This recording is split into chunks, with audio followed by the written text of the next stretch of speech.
अस्सलाम वालेकुम नाज़रीन, प्रोग्राम हेड ऑन के साथ मैं हूं आपका मेज़बान उमर इम्तियाज़। मुनीफ फ़रूक साहब अपनी निजी मसरूफियात के बायस आज इस प्रोग्राम का हिस्सा नहीं है, तो आज ये जिम्मेदारियां मैं संभालूंगा। आज़ाद कश्मीर के इंतखाबात पर आज हम बात करेंगे। मुस्लिम लीग नून ने 9 सीटों के साथ इस इंतखाब में मैदान मारा है, सर फहरिस्त है और पीपल्स पार्टी का दूसरा नंबर है। इंतखाबात में दोनों पार्टीज़ की जानिब से, PTI की जानिब से और पीपल्स पार्टी की जानिब से ये इल्ज़ाम आयद किए गए कि धांधली हुई है, जबकि मुस्लिम लीग नून कहती है कि फ्री एंड फेयर इलेक्शन हुए हैं। इस इलेक्शन के अंदर मुस्लिम लीग नून का साथ दिया MQM ने, जबकि PTI ने इस इलेक्शन का बायकॉट किया है। आज़ाद कश्मीर में होने वाले इंतखाबात के ऊपर बात करने के लिए आज हमारे साथ मौजूद होंगे कादिर मंदोखेल साहब, राजा कमरुल इस्लाम साहब, पाकिस्तान मुस्लिम लीग नून से इनका ताल्लुक है, नदीम कुरैशी साहब से लेटर ऑन हम बात करेंगे। 5 अगस्त 2023 में तोशा खाना केस में जब बानी PTI को गिरफ्तार किया गया था और अब पाकिस्तान तहरीक इंसाफ की जानिब से ये ऐलान किया गया है कि 5 अगस्त को कुछ बड़ा करने जा रहे हैं। क्या बड़ा करेंगे, इस बारे में भी गुफ्तगू करेंगे। सबसे पहले कादिर मंदोखेल साहब, आपसे जानना ये चाहूँगा कि पीपल्स पार्टी कहती है कि फेयर एंड फ्री इलेक्शन नहीं हुए हैं, नून लीग ने बहुत ज़्यादा धांधली की है। आपके ख्याल में धांधली हुई है और आपको सही से एक ग्राउंड नहीं दिया गया इलेक्शन लड़ने का और सही मौका नहीं मिला इलेक्शन को कंडक्ट करने का? नहीं, ग्राउंड तो मिला है, इसमें कोई शक नहीं है। और इलेक्शन से पहले हम ये मुतालबा करते आ रहे थे कि खुदा रहा JB की तरह पटवारी चीफ इलेक्शन नहीं बनना है। अल्लाह को जवाब देना है आपने, और सही इलेक्शन करा है। और चीफ इलेक्शन कमिश्नर के नाम के साथ जस्टिस लगा हुआ है। यकीनन ये किसी राशन की दुकान का जस्टिस तो नहीं बना होगा, किसी हाई कोर्ट सुप्रीम कोर्ट का होगा। तो कानून भी पता होगा, आइन भी पता होगा, इलेक्शन रूल्स भी पता है। तो आप मुझे बताओ, कल से पहले 1 हफ्ते 10 दिन से हम लोग चीखते आ रहे हैं कि बाबा इलेक्शन रूल्स की वायलेशन हो रही है। वफाकी वज़रा वहां बैठे हुए डेरा जमाए हुए तरक्याती कामों का ऐलान कर रहे हैं, और खुद एक सूबे की वजीर आला मरियम नवाज साहिबा बमाए वालिद मोहतरम वहां जाके आवाम को एक दूसरे को के खुशखबरी सुना रहे हैं। और अगले दिन जाके वो पंजाब की किसी जिले की बसें उठा के उन्होंने वहां पे रवाना कर दिए। तो ये चीफ इलेक्शन कमिश्नर सत्तू पी के सोया हुआ था। ये सारी चीजें तो हम कह रहे हैं। कश्मीर का और GB का निगरान वजीर आमिर मुल्तान साहब वहां बैठे हुए हैं, सारे वज़रा बैठे हुए हैं, और हम ये चीजें तो चिखते रहते थे कि बाबा ये चीज रोको, किसी तरीके से ना जी। सत्तू पी के मजाल है कि गुलाम मुस्तफा मुगल जो है ना वो टस से मस हो जाए। चलो ठीक है भाई, आखिरी दिन पे छोड़ देते हैं। आखिरी दिन भी जब बात हुई आपके सामने, जिस तरह IPP के गुंडों ने पूरा बैलेट बॉक्स उठा के ले गए, आपकी मीडिया और तमाम मीडिया ने दिखाया है। जिस तरह नून लीग के दहशत गर्दों ने हमारे कारकुन मुख्तार यूनुस को और 3 साथियों को जख्मी कर दिए, को शहीद किया है। और गुलाम मुस्तफा मुगल जो ना टस से मस नहीं हो रहे हैं। फिर उसके बाद एक पोलिंग स्टेशन पे जो गुंडा नासिर असले से घुस के और वहां तोड़ फोड़ किए, गुलाम मुस्तफा टस से मस नहीं हो रहे। और बड़ी बेशर्मी के साथ रात में प्रेस कॉन्फ्रेंस करते हुए इलेक्शन शफाफ हुए। लानत बेचता हूं तुम्हारे इस इलेक्शन पे, तुम्हारे शफाफियत पे। शर्म नाम की कोई चीज नहीं है। मीडिया पे आके बड़ी बेशर्मी से कहते हैं शफाफ। ये जो मैंने आपके सामने दलाइल रखे हैं, ये सारी मीडिया ने देखा है, मगर नजर अगर नहीं आया तो गुलाम मुस्तफा मुगल को नजर नहीं आया, जो कि पटवारी का रोल अदा कर रहा है। तो मैं ये समझ रहा हूँ कि ऐसी इलेक्शन करा के मैं ये कहूंगा कि क्या फर्क पड़ता है कि IPP का वज़ीर आज़म बन जाए, PTI का बन जाए, JOI का बन जाए, जमा इस्लामी का बन जाए, पीपल्स पार्टी का बन जाए। नहीं जी, इन पटवारियों को बनाना है, हुकूमत देना है। जो पहले से एक जलती आग पे जो ना वो तेल चढ़क रही है मुल्क के बदकिस्मत वजीर दिफा और मुशीर आला राना सनाउल्लाह। तो आप मुझे एक बात बता दो कि आपने अगले 2 मरहले पे अगर इसी पटवारी के तहत और इसी तरह ड्रामे से और इसी तरह CCT के दहशत गर्दों के जरिए आपने इलेक्शन कराना है, तो इस ठीक इलेक्शन को मानेगा कौन? ठीक। PTI पहले जो ना वो बाइकाट कर चुकी है। मौलाना फजल अमान साहब की यही यही बात होगी जो पीपल्स पार्टी की होगी, एक्शन कमेटी अपने तौर पे। तो आप क्या समझ रहे कि आपने गुंडागर्दी के जरिए फॉर्म 47 के तहत पंजाब में CCT की बदमाशी से आप इलेक्शन, आपने फॉर्म 47 के हुकूमत ले ली है। तो कश्मीर एक अलग इलाका है, उस पर ठीक है। दुनिया का नजर है, हिंदुस्तान का नजर है। आप वहां हुकूमत बना के करेंगे क्या? क्या पीपल्स पार्टी की जाले खामोश में ठहरेंगे, या ठीक। ये फॉर्म 47 का तमाशा देखते रहेंगे हम हर जगह पे? तो खुदा रहा जीपी के इलेक्शन में भी यही हरकतें की है, उसके बावजूद हमने 9 सीटें ली है। जी। अब पहले मरहले में ये सूरत हाल आपके सामने है, तो मैं बताऊं कि इस इलेक्शन को मानेगा कौन? ठीक है, और पूछ इस लेते ये इलेक्शन में हैं आप राजा डमी साहब। वज़ीर आज़म फॉर्म 47 के तहत आप बना भी देंगे तो उसको मानेगा कौन? क्या राजा खामोश साहब रहेंगे कौन लोग? मानेगा? आप जिस तरह आप कादर मंदोखिल साहब कह रहे हैं, मानेगा कोई नहीं। आपने धांधली की है, फिर रैगिंग हुई है, उससे पहले वहाँ पर पोलिंग स्टेशंस पर लड़ाई हुई है। मुस्लिम लीग नून के कारकुनों ने क्लेम भी करते हैं पीपल्स पार्टी वाले कि मारा भी है हमें। तो मानेगा कौन अगर आप जीत जाएंगे तो? देखें, मानेंगे तो वो जिन्होंने वोट दिए हैं, मानेंगे तो वो जिनके वोट की ताकत से जो भी हुकूमत बनेगी दोनों तीनों मराहल के बाद वही मानेंगे। ऑब्वियसली जाहिर है कोई पंजाब में बैठा हुआ या केपी में या सिंध में या जीबी में या बलूचिस्तान में तो नहीं मानेगा, आज़ाद कश्मीर वाले ही मानेंगे।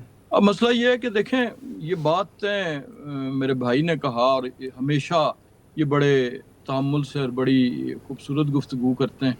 आज इसमें से ये जो ज़्यादा सख्त अल्फाज हैं, इनको अगर बीच में से मैं तफरीक कर दूं तो बाकी चीज़ें देखें, लड़ाई कब होती है?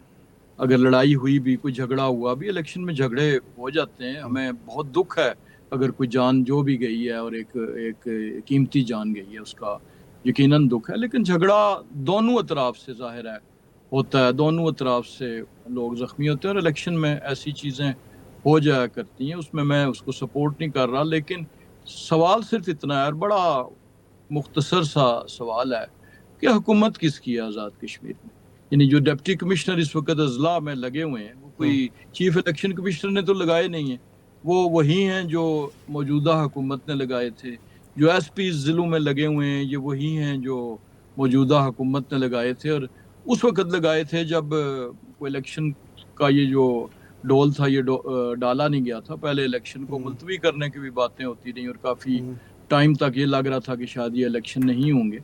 तो ये सारी अब तैनातियाँ पहले की हैं। जितने ड्यूटी पे लोग तैनात हैं, चाहे वो असातिज़ा हैं, चाहे वो दीगर जो आज़ाद कश्मीर के महकमों के अफसरान हैं, एहलकारान हैं, वो किसके मातहत हैं? उनकी तबादले, उनकी तैनातियाँ, उनकी ट्रांसफ़र्स, उनकी बर्खास्तियाँ, उनकी मुअत्तलियाँ, ये हुकूमत आज़ाद कश्मीर के मातहत हैं, जिनका आज की तारीख़ में वज़ीर आज़म जो हैं वो इनकी जमात के हैं। इस वक्त जो काबीना में वज़ीर हैं, जो वज़ीर होते हुए इलेक्शन लड़ रहे हैं, यानी जो मिनिस्टर्स हैं, उन्हीं महकमों के सरबराहान वो जहाँ जाते हैं उनको उनका पूरा महकमा उनके आगे कतार बना के खड़ा होता है।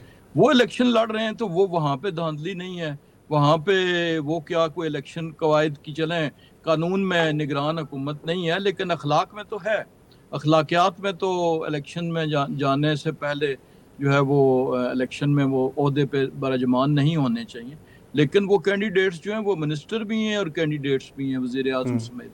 तो इसलिए मैं समझता हूँ कि ये इल्ज़ाम लगा देना और बात है, लेकिन ये इल्ज़ाम पे सिवाय मुस्कुराहट के और कोई चीज़ आ नहीं सकती, इसलिए कि हुकूमत इनकी अपनी है। तमाम इख्तियारात जो हैं आज की तारीख तक वो इनके पास हैं, हुकूमत के पास हैं। अभी तो चले इलेक्शन में 2 महीनों के लिए शायद तबादलों पे पाबंदी भी हुई हो, लेकिन इससे पहले तमाम तैनातियाँ उनकी हुई और इन सारी धांधली के इल्ज़ामात में वो मशहूर अच्छा वाकया राज साहब, आप इलेक्शन समझते हैं कि रात वाला बिल्कुल रात वाला भूल गए कि जिसमें 2 प्रिजाइडिंग अफसर जो हैं वो अपना पूरा इलेक्शन का सामान लेके तो इनके कैंडिडेट के घर से पकड़े गए थे। गिरफ्तार भी हो तो गए। उस वाक़े को भी गिरफ्तार भी हुए और मुअत्तल भी हुए। बादले ने ख्वास्ता हुए, लेकिन मजबूरन इस वजह से कि लोगों को अच्छा, उसका आपके पता ख्याल चल में गया। फ्री एंड फेयर इलेक्शन हुआ है? अब बिल्कुल फेयर तरीके से जीते हैं? जी, उसमें इनकी जमात के लोग जीते भी हैं ठीक और जो हारे भी हैं उन्होंने खातिर ख्वाह ठीक वोट है, दिए। नदीम कुरैशी साहब को गुफ्तगू में शामिल कर लें। नदीम साहब, वैसे तो आप इलेक्शन का हिस्सा नहीं थे, पहले तो ये पूछना चाहेंगे क्यों नहीं थे और क्यों बायकॉट किया गया था, किन ग्राउंड्स पर? क्या आप पहले से जानते थे कि मुतनफ़र हो चुकी है आज़ाद कश्मीर की अवाम, पीटीआई को वोट नहीं देगी? यही वजह थी या कोई और वजह थी? बिस्मिल्लाहिर्रहमानिर्रहीम। वो मीर तकीर ने कहा था, सिरहाने मीर के आहिस्ता बोलो, अभी तक रोते रोते सो गया है। हम सर इसलिए इस इलेक्शन का हिस्सा नहीं बने थे कि कौम बड़ी सुकून से आराम कर रही है। सारी आवाज थोड़ा बढ़ा दें पाकिस्तानी नजीब कुरैशी साहब के। सारे पाकिस्तानी अवाम को इस बात का अंदाजा है, यकीन है सबूतों के साथ कि पाकिस्तान में अब जो इंतखाबात होंगे उसमें सिस्टम ने ये फैसला कर लिया है कि इस पे अब अवाम की कोई हैसियत और अहमियत नहीं है। अब दो चीजें बड़ी अहम हुई आज। कादर बंदूखेल साहब ने नून लीग को बाकायदा दहशतगर्द करार दे दिया, सीसीडी को गुंडा करार दे दिया। मतलब इत्तेहादी जमातें जब एक दूसरे के साथ इस तरह के लफ्ज इस्तेमाल करती हैं, और साथ ही उन्होंने पंजाब हुकूमत को फॉर्म 47 की हुकूमत भी करार दे दिया। मैं पहले तो गुजारिश कर दूं, ये सारी नौटंकी, ये सारी जो पाकिस्तान की सियासी तारीख का बदतरीन थिएटर सजाया गया, ये सारा ही फॉर्म 47 का पैदा करता है। फॉर्म 47 से मुराद पाकिस्तान की अवाम की बजाय कागज पेंसिल के खेल से इनको पाकिस्तान का इक़्तिदार जबरदस्ती दिया गया। कल आपने देखा, क्योंकि आप जो हमारा नेशनल मीडिया वो नहीं दिखा सकता, उनकी मजबूरियां होंगी, सोशल मीडिया ने दिखाया कितने ही पोलिंग स्टेशन थे जहां 2-2, 4-4, 10-10 वोट कास्ट हुए पूरे दिन में। शाम को जब नताइज आए तो वहीं से हजारों वोट निकल आए। मतलब ये जादूगरी, ये मैजिक प्ले और इस तरह की शोबेबाजियां निजाम से लोगों के एतबार को खत्म करने का बाइस बन रही है। मैं आपसे एक चीज बता दूं, एक गुजारिश कर दूं, कोई भी शख्स कितना भी मोतबर हो, वो किसी कितना भी इस बात का यकीन हो कि वो बहुत बेहतर सोच सकता है, वो बहुत बेहतर फैसले कर सकता है, अगर उसके फैसलों में मुशावरत नहीं है, उसके फैसलों में ग्राउंड रियलिटीज के साथ हम आंगी नहीं है, उसके फैसलों ने अल्टीमेटली चेंज होना है। मैं बड़े अफसोस के साथ, आपने कहा जी इंतखाब में क्यों हिस्सा नहीं लिया, इसीलिए हिस्सा नहीं लिया। इंतखाबात होते हैं सर, 2, 3, 4, 5, 10 लोगों के दरमियान इंतखाबात या मुकाबला या दौड़ मुख्तलिफ लोगों के दरमियान होती है। किसी एक फर्द के लिए मैदान खुला नहीं छोड़ा जाता। जब के पाकिस्तान के इलेक्शन हुए, उस पर आपने देखा वहां क्या हुआ। कुरैशी साहब, इंतखाबात लड़के ही पता लगता है कौन अवाम किसके साथ है। अब ग्राउंड में मौजूद ही नहीं है तो फिर कैसे पता लगेगा कि मामला किस तरफ है। ये लड़ने अब आप हिस्सा ही नहीं थे, उस इलेक्शन का हिस्सा नहीं थे। अब तो देखिए, मैं आपसे गुजारिश करूं, आपने ठीक कहा, हम हिस्सा नहीं है, लेकिन हम आपकी तरह ऑब्जर्व तो कर रहे हैं ना जी, जैसे आप ऑब्जर्व कर रहे हैं। हम तो आज भी कहते हैं आप एक बार अवाम के जरिए इंतखाबात होने तो दे। एक तो पाकिस्तान की तारीख का ये बड़ा अलविया है कि 50 साल से जो जमात इस सिस्टम में पंजे गाड़ कर बैठी है, PMLN, उसको हर वो इंतखाबात जिसमें उसको शिकस्त हो जाए वो धांधली ज्यादा नजर आते हैं। और जिस इंतखाब में PMLN को जितवा दिया जाए, मैं तो सियासत का स्टूडेंट हूँ, मैं तो उस वक्त बैटरी की FSC का स्टूडेंट था जब नवाज शरीफ साहब पहली बार 1985 में गैर जमाती इंतखाब के जरिए पंजाब के वज़ीर आला बने थे। मैं तो आज भी ये समझता हूँ कि हर उस इंतखाब में जिसमें PMLN जीती है, इनको धांधली से जितवाया गया। ये बगैर अंपायर की मर्जी के, बगैर अंपायर की सपोर्ट के ये सियासी मैच नहीं खेल सकते। और अब तो मोहरे तस्दीक सब हो गई है, पूरी दुनिया बता रही है। कश्मीर जैसी हसास जगह पर जहां एक वक्त में वहां की जो मकामी आबादी है एहतजाज पर है। कुरैशी साहब, कादर बंदूखेल साहब को शामिल कर लेते हैं गुफ्तगू में। कादर बंदूखेल साहब, जुबान बहुत सख्त इस्तेमाल की जा रही है। मरियम नवाज साहिबा की जानिब से भी ये कहा गया है कि अब दुख हुआ है, अफसोस हुआ है उनको कि पाकिस्तान पीपल्स पार्टी की जानिब से सख्त ज़ुबान इस्तेमाल की गई है और उनको जो है वो खुले दिल से अपनी हार को तस्लीम करना चाहिए था। तो ऐसा क्यों है कि पाकिस्तान पीपल्स पार्टी ने इतना सॉफ्ट स्पोकन, जिस तरह कमरुल इस्लाम साहब ने पहले आपको कहा कि आप भी बड़े सॉफ्ट स्पोकन हैं और पीपल्स पार्टी की तरफ से भी बड़ी सॉफ्ट तरीके से गुफ्तगू की जाती है, इतना जो है वो एग्रेसिव स्टांस पहली बार देखने में आया?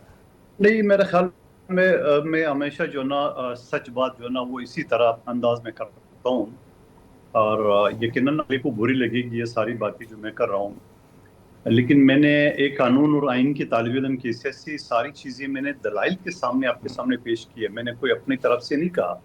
आपकी मीडिया ने दिखा दी है कि जिस तरह हमारे कारकुन को शहीद किया फायरिंग करके, मीडिया ने देखा है कि बैलेट बॉक्स सारे उठा के ले गए, मीडिया ने देखा है कि बाकायदा पोलिंग स्टेशन में घुस गए और किधर छुपा हुआ था। तो ये बातें तो मैं दलाल के साथ कम रहा। आप मुझे बता दो, चीफ इलेक्शन कमिश्नर जो हम चीख रहे, चलो छोड़िए बाकी सारे हमारे रहनुमाओं को, मैं डेली बेस पे ये सारी चीजें उठा रहा हूँ कि बाबा आप जस्टिस हो, आपको कानून और आइन पता है। तो ये सारी बातें तो दलाल के साथ मैं कर रहा हूँ। और फिर दूसरी बात मैं ये कहना चाह रहा हूँ, मैं हमारे मोहतरम PTI के दोस्त जो है कुरैशी साहब से, इसकी इनकी बाइकाट से मैं देखिए, हमने 1985 में बाइकाट किए तो ये नासूर हमारे सरों पे सवार हो गए। अगर हमने 1985 में बाइकाट ना करते तो हमें ये जो है ना ज़ियाउल हक और जनरल जलाली की पैदावार आपको पाकिस्तान में मुख्तलिफ जगहों पे नजर नहीं आते।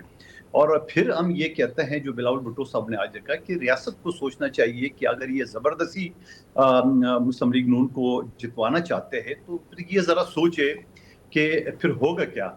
आपको मुस्लिम लीग नून इतना ज़्यादा अजीज है तो इसका मतलब कश्मीर से आप जो है ना जान छुड़ाना चाहते हो, आज़ाद कश्मीर से आप जान छुड़ाना चाहते हो।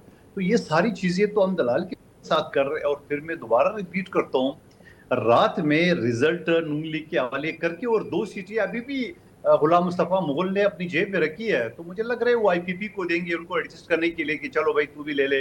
हाँ, बाबू जो वो क्या कहते हैं, वो जमूरा, वो जो बंदर का नाच क्या होता था उसमें। तो मैं ये समझ लूँ कि ये सारी चीजें, और फिर मैं दोबारा कहूंगा, रात में ये प्रेस कॉन्फ्रेंस चीफ सेक्रेटरी और फलां फलां के साथ शर्म नहीं आती थी उनको ये प्रेस कॉन्फ्रेंस करते हुए कि मैंने बड़ी शफाफ इलेक्शन की, आपने पटवारी होने का बड़ा सबूत दिया मानते हैं, आपने गलाजत की बड़ा सबूत दिया। और मैं तो एज ए वकील में ये सोच रहा हूँ कि इस आदमी ने एज ए जज कौन से फैसले किए होंगे, सारे इस तरह 2 नंबर फैसले किए होंगे, सारे इस तरह जो ना मुजरिमों का साथ दिया होगा, कानून का गला घोट के। ऐसे लोगों को जुडिशरी में। अच्छा कादिर साहब, जिस तरह कमरुल इस्लाम साहब ने भी कहा कि सारी मशीनरी और सारा स्टाफ तो आपका लगाया हुआ था इस इलेक्शन में, और वज़ीर आज़म भी फैसल मुमताज साहब पीपल्स पार्टी के। अच्छा आपने याद दिला दिया है। कमरुल इस्लाम साहब जो है ना माशाल्लाह इंजीनियर है, असम्बली का मेंबर है, इनको अच्छी तरह पता है ये सिर्फ आवाम को गुमराह करने के लिए बातें कर रहे हैं कि आज़ाद कश्मीर का इलेक्शन जो है ना, जो सिटिंग प्राइम मिनिस्टर होते हैं वो कंटिन्यू करते हैं टेल अगले प्राइम मिनिस्टर तक। और फिर ये जो इलेक्शन कमीशन होता है, इलेक्शन कमीशन के बाद निगरान हुकूमत भी होती है, तो उनकी सारे इख्तियारात खत्म हो जाती है। वो जो ट्रांसफर पोस्टिंग तरक्याती काम वगैरह ये सारी चीजें खत्म हो जाती है। तो कमरुल इस्लाम साहब कैसे कह रहे हैं कि हमारी हुकूमत है, और ये तो प्राइम मिनिस्टर जो बनाया है हमारा राठौर साहब, ये तो हमने मिलके बनाया, वरना पीटीआई के 3 वज़ीर आज़मों ने एक दूसरे को अदम इत्मीनाद करके मजबूरन ये हमें बनाना पड़ा। और फिर मैं ये कहना चाह रहा हूँ कि आज़ाद कश्मीर के आइन में ये मौजूद है कि जो सिटिंग वज़ीर आज़म है वो भी इलेक्शन लड़ रहे हैं, सिटिंग सदर है वो भी इलेक्शन लड़ रहे हैं, वजीर भी लड़ रहे हैं। तो ये तो उनकी मंशूर आइन में शामिल है कि ये रूल्स में शामिल है। तो आप कैसे आवाम को गुमराह करने के लिए ये बातें कर सकते हो जैसे बिल्कुल नई बात है। और फिर दूसरी बात ये कि अगर हमारे इतने अंडर होते डिप्टी कमिश्नर और बाकी इंतजामिया, तो क्या ये गुंडागर्दी जो हो रही थी वो हम करने देते? क्या ये जो क्लाशनकोव कल्चर और सीसीडी की आशीर्वाद के साथ गुंडागर्दी बदमाशी जो माजी में भी टीएलपी की खवातीन के ऊपर गोलियां बरसाई, ये हम होने देते? तो ये तो सबको पता है कि इलेक्शन कमीशन जब आ जाती है तो फिर चार्ज ले लेती है और तमाम इंतजामिया जो ना वो इलेक्शन कमीशन। साहब एक ब्रेक की जाने बढ़ना है, ब्रेक से जब वापस आएंगे तो कमरुल इस्लाम साहब से अब पूछ लेंगे कि जो इल्ज़ामात उन पे लगे हैं, इलेक्शन से कुछ दिन पहले बसें पहुंचाई गई वहाँ पर और फिर वोटर टर्नआउट इतना कम क्यों रहा। ब्रेक के बाद वापस आएंगे तो राज साहब से पूछेंगे। स्टे विद अस।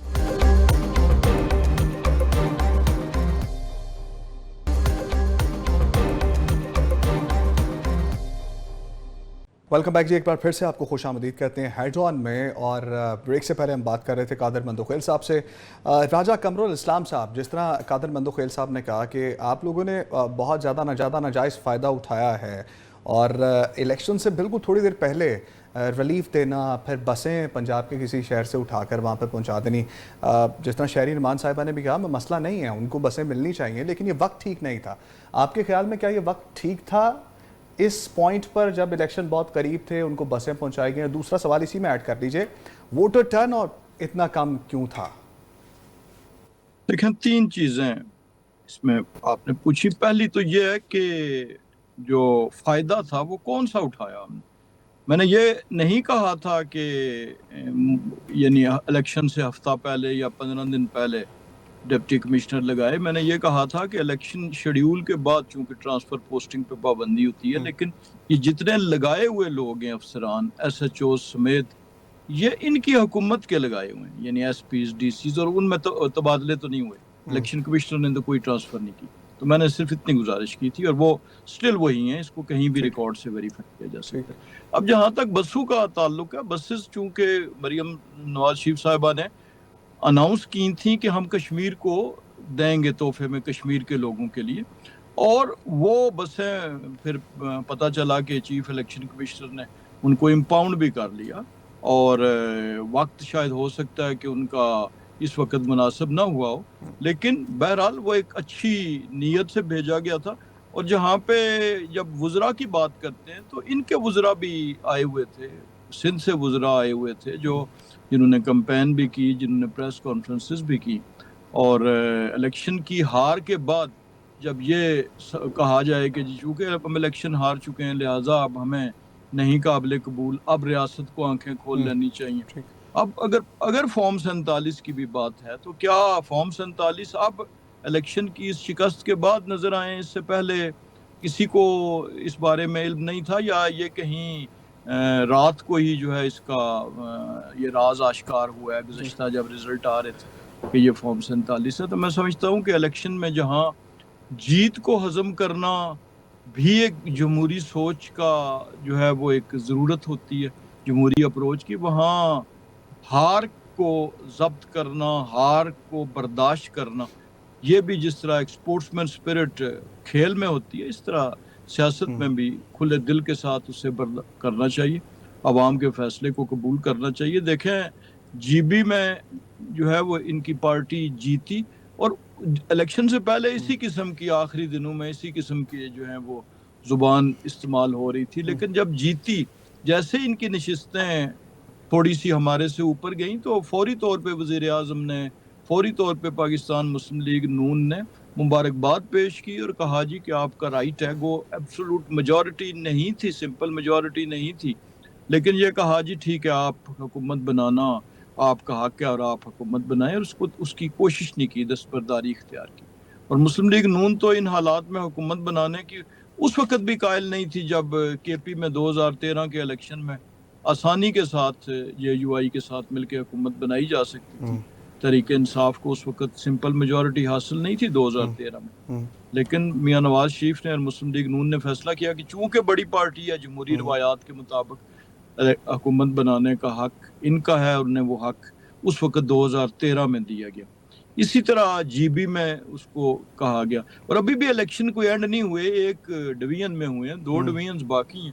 अगर पीपल्स पार्टी के दोस्त जो हैं वो इस इलेक्शन को कबूल करने के बाद दूसरी तरफ हो सकता है वहाँ पे उनके हैवी वेट्स भी मौजूद हैं, वो वहाँ पे इलेक्शन का रिजल्ट उनके लिए फेवरेबल आ जाए। तो इसलिए अभी से अगर मायूसी की ये बातें करेंगे, इस तरह एक जमात जो है वो पहले बाइकआउट कर गई, और वो भी इसी खदशे का इजहार करते हुए कि चूंकि हमारा इलेक्शन जीतना मुमकिन नहीं है तो हम बाइकआउट करते हैं। तो इलेक्शन हमेशा जीतने के लिए नहीं लड़े जाते, इलेक्शन तो अपनी प्रेजेंस आवाम को अपना अपना आप आवाम के सामने पेश करने के लिए लड़े जाते हैं, और ऑब्वियसली अपनी अपनी कारकर्दगी पेश करते हैं। हमने पंजाब की पेश की, इन्होंने सिंध की अपनी अपनी कारकर्दगी जो है वो वहाँ पे पेश की। ठीक है, कारकर्दगी की आपने बात की, नदीम कुरैशी साहब को गुफ्तगू में शामिल कर लेते हैं। नदीम कुरैशी साहब, पाकिस्तान तहरीक इंसाफ ने भी आज़ाद कश्मीर में हुकूमत की, और इस तरह 2021 में सरदार अब्दुल क़य्यूम नियाज़ी साहब वज़ीर आज़म थे, और फिर सरदार तनवीर इलियास साहब 2022 से 2023 में रहे। पाकिस्तान तहरीक इंसाफ ने इंफ्रास्ट्रक्चर के लिए क्या किया आज़ाद कश्मीर के अंदर? जिस तरह मुस्लिम लीग नून ने कहा कि नवाज शरीफ साहब ने भी बोला कि मैं जब यहाँ से आया वही सड़कें हैं जो दहाइयों पहले यहाँ पर मौजूद थी, कुछ बेहतरी नहीं आई। तो क्या यही वजह थी इलेक्शन के बाइकआउट की कि पाकिस्तान तहरीक इंसाफ इलेक्शन लड़ती भी है तो मुस्तकबिल उसके माजी के रिकॉर्ड को देखते हुए वोट नहीं मिल पाएगा? मैं देखिए, मैं आपसे गुजारिश कर दूं, पाकिस्तान में अब इंतखाबात जो हैं वो किसी कारकर्दगी की बुनियाद पर नहीं होते। मैं तो बड़ा हैरान हुआ जब नवाज शरीफ साहब ने अपनी तकरीर में कहा कि ये मीरपुर है, ये मीरपुर खास नहीं, और ये कश्मीर है, कश्मीर नहीं। मैं उस वक्त सोच ही रहा था कि नवाज शरीफ साहब 3 बार जिस मुल्क के वजीर आज़म रहे, क्या उस मुल्क में मीरपुर खास और कश्मीर शामिल नहीं था उसकी जोग्राफिकल हदबंदी में? मुझे बड़ी तकलीफ हुई इस बात की कि इसमें एक मुल्क का प्राइम मिनिस्टर एक स्ट्रीट बॉय की तरह कहने दे, भाई आप इस मुल्क के 3 बार वजीर आज़म रहे हैं, तो मीरपुर खास के लोगों के हक नहीं था कि आप उनकी खिदमत करते? आप कश्मीर के लोगों को, कंदकोट के लोगों को वो फैसिलिटीज नहीं दे सकते थे जो आपने सिर्फ पंजाब के लिए मुख्तस की हुई थी? मैं बड़ी बड़ी बददिली के साथ एक गुजारिश करना चाहता हूँ, ये जो कुछ आज कौम देख रही है बजरिया मीडिया भी, बजरिया सोशल मीडिया, हमें ये जो डैमेज हो रहा है ना जी इस सिस्टम का, इसकी रिकवरी बड़ी मुश्किल होगी। जी ये जो बंदा बांट की जा रही है इक़्तिदार की इन दो जमातों में, कोई कारकर्दगी नहीं है। मैं पंजाब में बैठा हूँ, मुझसे पूछे पंजाब में क्या कारकर्दगी है। काश्तकार रो रहा है, ताजिर रो रहा है, स्टूडेंट्स रो रहे हैं, सारे हेल्थ के इंस्टीट्यूट इन्होंने ठेके पे दे दिए, सारे एजुकेशनल इंस्टीट्यूट इन्होंने आउटसोर्स कर दिए। यहाँ मावरा अदालत कत्ले आम है, 1400-1500 लोग मार दिए गए पुलिस मुकाबलों में, कोई अदालत पूछने वाली नहीं है। एक अदालती निजाम के होते हुए पैरेलल निजाम चल रहा है। ऑडिटर जनरल पाकिस्तान की रिपोर्ट पढ़ें, आप IMF की रिपोर्ट पढ़ें। मतलब पंजाब की वजीर आला, जहां पंजाब के हॉस्पिटल्स में वेंटिलेटर्स नहीं है। मैं मुल्तान शहर से हूँ, 80 लाख की आबादी का जिला है। पूरे साउथ पंजाब को और पूरे सिंध और बलूचिस्तान तक का पेशेंट यहाँ आता है। यहाँ के नश्तर हॉस्पिटल में 16 वेंटिलेटर है। टेस्ट करें, इनको वहां बसें तोहफे में देने की इनको पड़ी हुई है। लाहौर शहर जिसकी इंफ्रास्ट्रक्चर को परवेज इलाही ने सपोर्ट किया, इन्होंने भी किया होगा। मैं कोई ऐसी पॉइंट स्कोरिंग के लिए बात नहीं करना चाहता, लेकिन जदीद पंजाब का बानी है तो वो चौधरी परवेज इलाही है। आज ये पंजाब के नाम पर जो कारकर्दगी का ढंढोरा पीटते हैं, भाई पंजाब में आपने क्या किया? 1,16,000 जो जॉब्स थी आपने गरीब आदमी की वो खत्म कर दी, और आपने अथॉरिटीज बना दी तीरा के नाम से, पैक्टा के नाम से, आपने सुथरा पंजाब के नाम से। अरबों रुपए की करप्शन, ये मैं नहीं दिखा रहा, ये नेशनल मीडिया दिखा रहा है। साहब के इलेक्शन पे बात कर लें, नहीं तो वो भी फिर पॉइंट रेस कर सकते हैं कि 1 करोड़ नौकरियों का वादा आपने भी किया था और ये सारे वादे आप भी कर चुके हैं। निकाल ले। हमारी जुलाई 2016 का 2018 को गवर्नमेंट बनी थी। आप वो इंफ्रास्ट्रक्चर फिर KP का दिखा देंगे, उनके अस्पतालों का क्या हाल है? नहीं, बिल्कुल देखें KP में जो हालात थे, KP वो सूबा है जो फ्रंट फुट पे दहशतगर्दी के खिलाफ 2 दहाइयां जिसने लड़ाई की है, जहां पाकिस्तान की फोर्सेस ने, पाकिस्तान के जवानों ने, अवाम उन्नास ने, स्टूडेंट्स ने, बच्चों ने शहादतें दी हैं। आप KP को कैसे कंपैरिजन कर सकते हैं पंजाब के साथ? वहां तो दहशतगर्दी की आज भी जो आमाजगाह थी और आज भी जो उनके लिए सेफ हेमन था, वही जगह थी। अब इसके बावजूद अगर KP के लोगों ने वोट किया, उन्होंने हिस्ट्री चेंज की है, वहां वोट काउंट हुआ है। अच्छा, वहां भी काउंट ना करते तो कोई मसला नहीं था, बस ये एक नुक्ता देना था सिस्टम को। Coming back to the topic, मैं कादर मंदूखेल साहब को इसमें शामिल कर लेता हूँ। कादर साहब, जिस तरह राजा कमरुल इस्लाम साहब ने भी बात की और मुस्लिम लीग नून के दूसरे रहनुमा भी बात कर रहे हैं, मरियम नवाज साहब ने भी बात की कि जब गिलगित बल्तिस्तान के इलेक्शन हुए थे, खुले दिल के साथ मुस्लिम लीग नून ने कबूल किया था। जब पीपल्स पार्टी की सीटें ज़्यादा हो गई थी तो उन्होंने अपनी हार तस्लीम कर ली थी। क्या ही अच्छा होता कि पीपल्स पार्टी भी खुले दिल के साथ, जिस तरह मुस्लिम लीग नून वाले कह रहे हैं, कि ऐलान करती कि अगर जीत गए हैं मुस्लिम लीग नून तो हम फराख दिली के साथ उस जीत को कबूल करते हैं, ना कि जो है वो हार्श अल्फाज इस्तेमाल किए जाते हैं। आपको ये किस बेवकूफ ने बताया है कि खुले दिल से मुस्लिम लीग नून ने GB के इलेक्शन तस्लीम किया? अभी कमर साहब ने कोट किया है। सुन मेरे जवाब को मुकम्मल होने दें। जब शहबाज शरीफ साहब ने मुबारकबाद दी बिलावल साहब को, 7 तारीख का जब इलेक्शन का दिन था, 5 बजे पोलिंग बंद हो गया और 2-3 घंटे के अंदर पीपल्स पार्टी की 9 सीटें थी, नून लीग की 2 सीटें थी, और इस इलेक्शन को मजीद प्रोलॉन्ग करके रिजल्ट नहीं दे रहे थे। और 7-8 दिन बाद पीपल्स पार्टी उसी 9 पे खड़ी थी और नून लीग छलांग मार के 6 पे चले गई। फिर 4 जो आज़ाद उम्मीदवार थे, जो यकीनन हुक्मरान पार्टी की तरफ, पीपल्स पार्टी की ज्यादा सीटें थे, उनका रुख IPP की तरफ मोड़ दिया। दूसरी बात यह कि मेरे साथ एक TV चैनल पे इनका जो साबिक वजीर आला हफीजुर रहमान साहब बैठे हुए थे, जब एंकर ने उसे सवाल किया कि भाई शहबाज शरीफ साहब ने तो मुबारकबाद दी है पीपल्स पार्टी को, बिलावल साहब को, उसने बोला शहबाज शरीफ थोड़ी हमारा वज़ीर आज़म सदर है, हमारा सदर तो नवाज शरीफ है, और हम सीटें जीत रही है, अभी जीतेंगे, अभी आगे जाके रिजल्ट बाकी है। तो ये मुंह में राम राम बगल में चोरी वाली पॉलिसी तो पुरानी है इनकी। खुले दिल के थे उसको। जब बिलावल साहब ने प्रेस कॉन्फ्रेंस की, बजट का इजलास का बायकाट का ऐलान किया, और फिर उस वक्त जाके वो 4 सीटें जो पीपल्स पार्टी की तरफ जा रही थी वो नून लीग खींच रही थी, और फिर नून लीग के बजाय उनको IPP को दे दिए ताकि IPP के ये मोहताज रहे। आज हम IPP के आतम मोहताज है, ब्लैकमेल हो रहा है, 4 के 4 MPA को जो ना वजारतें देनी पड़ी। तो मैं ये समझ रहा हूँ कि अगर यही 2024 का ड्रामा जो हुआ था इलेक्शन का ट्रायका बन गया, जिससे हमारे जो है ना वो हमें मतें डाल दिए नून लीग का, या नून लीग को हमारे मतें डाल दिए। फिर इसी तरह जीबी का आपने ट्राइका के तौर पे किए, और मुझे लग रहा है, मैं तो आपको बता रहा हूँ कि गुलाम मुस्तफ़ा मुगल ने वो 2 सीटें अभी तक बगल में छुपा के रखी है, वो किस तरफ किसको देंगे ये अभी नहीं पता। तो मैं ये समझ रहा हूँ कि ऐसे इलेक्शन कराने का आपने पंजाब में किए, चलो ठीक है, हमने मान लिया। आपने जो है ना वो इस्लामाबाद का यही सूरत हाल की है, अपनी बलूचिस्तान में आपने यही सूरत हाल की है कि वहाँ नून लीग का नाम निशान नहीं था, पीपल्स पार्टी के बराबर सीटें दी है उसको। तो मैं ये समझ रहा हूँ, जबकि पूरा का पूरा बलूचिस्तान पीपल्स पार्टी का तौर शमूलियत की थी। तो मैं ये समझ रहा हूँ कि जीपी और आज़ाद कश्मीर को थोड़ा सा अलग देखना है। ये यकीनन हमारा दुश्मन मुल्क हिंदुस्तान उसके ऊपर नजर है। मैं दोबारा ये कहूँगा, आपका वज़ीर आज़म अगर इस तरह जालसाजी से और गुलाम मुस्तफ़ा की ड्रामाबाजी से, पटवारी के मेहनत से ये आपकी बन में गई, मानेगा कौन?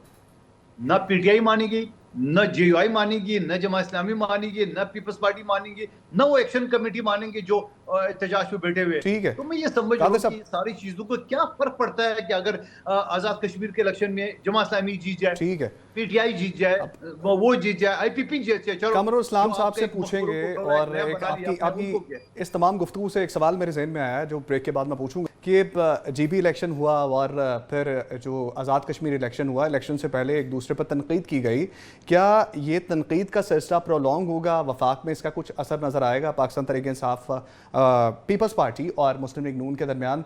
ब्रेक के बाद इसका जवाब लेते हैं, राज साहब से भी और मंदू खेल साहब से भी, और फिर नदीम कुरैशी साहब से भी पूछेंगे। स्टे विद अस।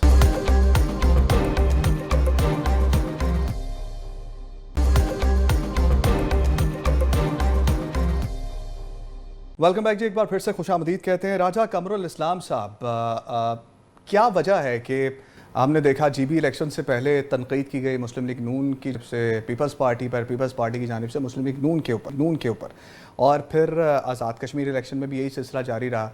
क्या ये तनकीद का सिलसिला अब आगे बढ़ेगा और तनकीद बराए तनकीद ही होगी, या फिर वफाक में इसका कुछ असर नज़र आएगा?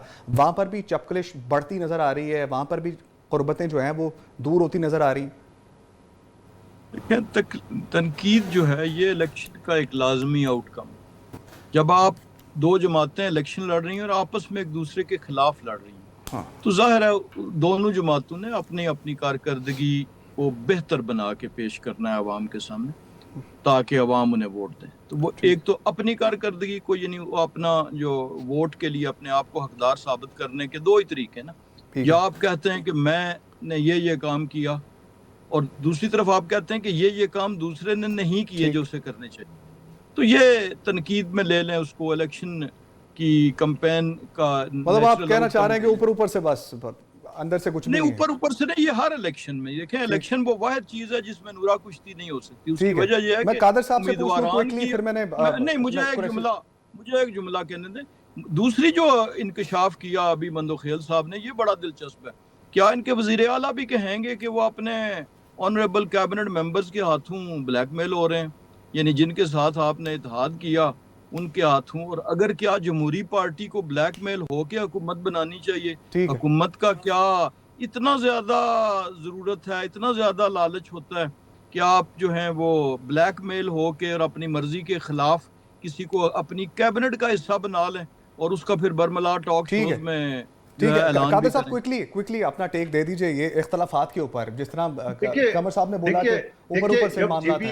जब जीबी इलेक्शन में 9 सीटें हमारी हो, 6 नून लीग की और 4 आईपीपी की हो, तो आप मुझे बताओ 9 सीटों पे हुकूमत तो नहीं बन सकती थी, तो आप 6 में भी नहीं बना सकते थे। आपको भी जो है ना आईपीपी के अलावा पीपल्स पार्टी की वोट भी दरकार था। तो आप इख्तलाफात आगे चलेंगे, वफाक की तरफ आएंगे, या फिर यहीं पे खत्म हो जाएगा मामला, वहां पर मामला ठीक रहेंगे? देखिए, मैं तो हमेशा कहता हूँ, पिछली असेंबली में भी ये कहता था कि जब से हमने नून लीग के साथ एहतियात की है, इनकी जनाजे को हमने कंधा दी है, हमें नुकसान हो रहा है, पीपल्स पार्टी को नुकसान हो रहा है। मैं क़यादत के सामने भी ये बात करता हूँ, आपके सामने करो, हमें नुकसान हो रहा है इनके साथ एहतियात कर, जितना जल्दी जान छोड़ाए उतना ज्यादा बेहतर है। ठीक है। बहुत नदीम कुरैशी साहब, 5 अगस्त का जिक्र हुआ और सोहेल अफरीदी साहब ने कहा कि टोल प्लाजा पर एक बड़ा एहतजाज रिकॉर्ड करवाया जाएगा। 5 अगस्त 2023 को तोशाखाना केस में बानी पीटीआई को गिरफ्तार किया गया, और अब 5 अगस्त का ही जो दिन है उस पर कुछ बड़ा करने जा रहे हैं।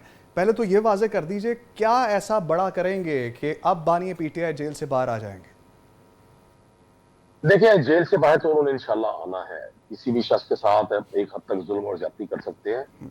अल्लाह का फैसला आखिर में हतमी और सबसे ताकतवर होता है। 5 अगस्त को 3 साल हो जाएंगे इमरान खान साहब की नाजायज जेल को। जाहिर है पाकिस्तान तहरीक इंसाफ पिछले 3 साल से भरपूर स्ट्रगल कर रही है। पंजाब के हालात आपके सामने हैं। अब चूंकि केपी में हमने अनाउंस कर दिया, हम वहां से जो ये गैदरिंग होगी ये पाकिस्तान भर से होगी और ये एक ऐसा सियासी इज्तिमा होगा जिसमें आर्टिफिशियलिटी नहीं होगी। वहां जबरदस्ती लोग नहीं लाए जाएंगे, लोग अज खुद आएंगे। और 5 अगस्त को जो ऐलान होगा, अब जाहिर है हम अदालतों में कानूनी जंग लड़के असेंबलीज में हर फोरम पर हम बात कर करके थक गए हैं। एक शख्स को कई माह से आइसोलेशन में रखा हुआ है। उनके रुफका को शाह महमूद कुरैशी जैसे हैं, उनकी जबान पे सारी बेल्स हुई हुई है। 1-2 केसेस है उसका चलान ही नहीं कोर्ट में पेश करते, रिकॉर्ड नहीं लेकर आती आईओ जो है। बाकी जितने जैसे डॉक्टर यास्मीन राशिद साहबा हैं, इमरान खान के जितने साथी हैं और हमारे जो आम पॉलिटिकल वर्कर है, खवातीन है। आपने देखा कि पंजाब में मतलब अपोजिशन लीडर अहमद खान बचर 10 साल सजा, एजाज चौधरी साहब को 150 साल की सजा, यास्मीन राशिद साहब को 1.5। ये पॉलिटिकल जुर्म भी बड़ा था ना सर, जुर्म भी बड़ा ही था। अब आप ये बताइए, जब से एहतजाज पे रहिए ना कि 5 अगस्त को क्या ऐसा बड़ा करेंगे जो पिछले इतने सालों से 3 साल से करते आ रहे हैं। इतने सारे वकील हैं आपकी पार्टी के अंदर और बैरिस्टर गौहर साहब बजाते खुद एक वकील हैं और एक वकील निकालो दूसरा निकल आता है। तो क्या इतना 3 सालों में कर दिया है कि उनके लिए बेहतर हो जाता, 3 साल में बाहर आ जाते जो आप कुछ नया करने जा रहे हैं? अशराफिया के पाकिस्तान को जो 2.5-3 लाख खानदान इस सिस्टम से फैजियाब हो रहे हैं, अगर इतनी जल्दी छुड़वाना इतना आसान होता तो जुल्फकार अली भुट्टो 3 साल सर, 3 साल 1000 दिन से ज्यादा। 80 साल से मुरव्वजा निजाम। अभी आप जब अपने अपने अखराजात करते हैं, आप बिजली का बिल पे करते हैं, आप पेट्रोल खरीदते हैं, तो आपको तो शायद आपकी सैलरी होगी 2-3 मिलियन, आपको नहीं फर्क पड़ता होगा। अपने किसी कैमरामैन से, किसी मुझ तरह के मिडिल क्लास के बंदे से पूछे क्या हालात है उसके। तो ये कहना बड़ा आसान है मेरी जान। अगर ये सिस्टम बदलना इतना ही आसान होता तो लोग जानों से ना जाते, बेनजीर भुट्टो सड़क पे शहीद ना होती, लोगों को इतनी बड़ी ठीक है। कादर मंदुखेल साहब से पूछ रहे हैं, कादर साहब अब क्या 5 अगस्त को करेगी पीटीआई, क्या करने जा रही है? क्या कोई नजरिया नजर आ रहा है आपको? क्या कोई बेहतरी नजर आ रही है मुल्की सियासत के अंदर जो पीटीआई ऐड करेगी? नहीं, मेरे ख्याल में पीटीआई अगर इसी तरह इस्टेब्लिशमेंट से मुज़ाकरात के इंतजार में बैठी रहेंगी सियासी लोगों को छोड़ के, मैं नदीम कुरैशी साहब बाकी दोस्तों के साथ हर शो में कहता हूँ कि आपको ये जो दरिया पार कराएगा वो सियासी पार्टियां कराएगा, चाहे वो जेआई हो, पीपल्स पार्टी हो, नू लीग हो। आप अगर डायरेक्ट कहते हैं मुझे एम्पायर को उंगली पकड़ना है, तो एम्पायर ने तो आज चढ़क दिया है। वो तो अभी उंगली आपको नहीं पकड़वाने देगा जो माजी में आपने उनका असर किया है। और बाकी पीटीआई के अंदर जो दड़े हैं, वो दड़े तो कभी भी मुतहिद नहीं हो सकते। और अभी देख रहे जहां उनका सूबा है, जहां उनकी 13 साल से हुकूमत है, वहां ये जलसा नहीं कर सकते। बाकी 12-13 करोड़ पंजाब और 6 करोड़ सिंध बलूचिस्तान में कहाँ कर सके। तो मैं समझ रहा हूँ जब तक ये धड़े इकट्ठे नहीं होंगे उस वक्त तक, पहले तो ये कहते थे कि महमूद खान चकज़ई और अल्लामा अब्बास जो है ना वो लायमल देंगे। तो अभी किसने लायमल दिए जो 5 अगस्त के ये करे? और 5 अगस्त को 3 साल पूरे हो रहे, तो 3 साल कोई छोटा अरसा तो नहीं होता है। 3 साल बाद ये जलसे में लायमल देंगे। वो लायमल ये देंगे कि फिर अगले 5 अगस्त को 4 साल के बाद लायमल के ऊपर अमल करना शुरू करेंगे। ठीक है। राजा कमरुल इस्लाम साहब, जिस तरह से तहरीक इंसाफ ने कहा है कि हम एहतजाज करेंगे, जलसा भी हो सकता करें, तो क्या हुकूमत उनको जो है वो एक प्लेइंग फील्ड देगी अपना एहतजाज रिकॉर्ड करवाने की, या फिर उसको रोका जाएगा? आप देखें, इसका दारोमदार तो इनके या माजी के रुझानात पे है, कंडक्ट पे है। और माजी में आपने देखा कि कोई जितने एहतजाज हुए उसमें तशद्दुद हुआ, यानी कभी दरख्तों तक को नहीं बख्शा गया। इस्लामाबाद का आपको मिसाल सामने है। मैं 9 मई का जिक्र नहीं करूंगा क्योंकि उस पर इतनी ज़्यादा बात हो चुकी है, लेकिन अगर उसको भी साथ शामिल कर लें तो यहाँ पे आके तो बुनियादी मसला होता है, चूँकि हुकूमत की ज़िले इंतज़ामिया की जिम्मेदारी में आता है ना सिर्फ उन जानों की हिफाजत करना, उन शहरियों की जो वहाँ पे रह रहे हैं, बल्कि उन लोगों की भी हिफाजत करना जो किसी बहकावे में आके तो उस एहतजाज का हिस्सा बनते हैं। तो ये दोनों चीज़ें चूँकि बड़ी नाजुक होती हैं, तो डिपेंडिंग अपॉन दैट उसकी इजाज़त जो है वो दी जाएगी। और जहाँ पे वायलेशन हुई कानून की, ऑब्वियसली वो तो लॉ का और कानून का और कानून पे अमल दरामद कराने वालों का मसला है। लेकिन बहरहाल इनका कंडक्ट इस बारे में जो है वो प्राइमरी रोल अदा करेगा। ठीक और है। कंडक्ट बदकिस्मती से उसका जो है वो इतना ताबिंदा और दरख्शां नहीं है कानून पर अमल दरामद के हवाले से। ठीक है, राजा कमरुल इस्लाम साहब आपका बहुत शुक्रिया, नदीम कुरैशी साहब आपका बहुत शुक्रिया, दुखेल साहब आपका बहुत शुक्रिया। कंडक्ट ये वाज़े करेगा पाकिस्तान तहरीक इंसाफ का कि किस तरह का रहता है, माजी की तरह होता है या फिर मुस्तकबिल में कुछ बेहतर करेंगे और बेहतर तरीके से जो है वो केस को पुट करेंगे और मामला उनके हक़ में बेहतर होंगे। अब ये वक्त बताएगा। एक नए प्रोग्राम के साथ आपकी खिदमत में कल दोबारा हाजिर होंगे। मुझे इजाज़त दीजिए, अल्लाह ने के बाद।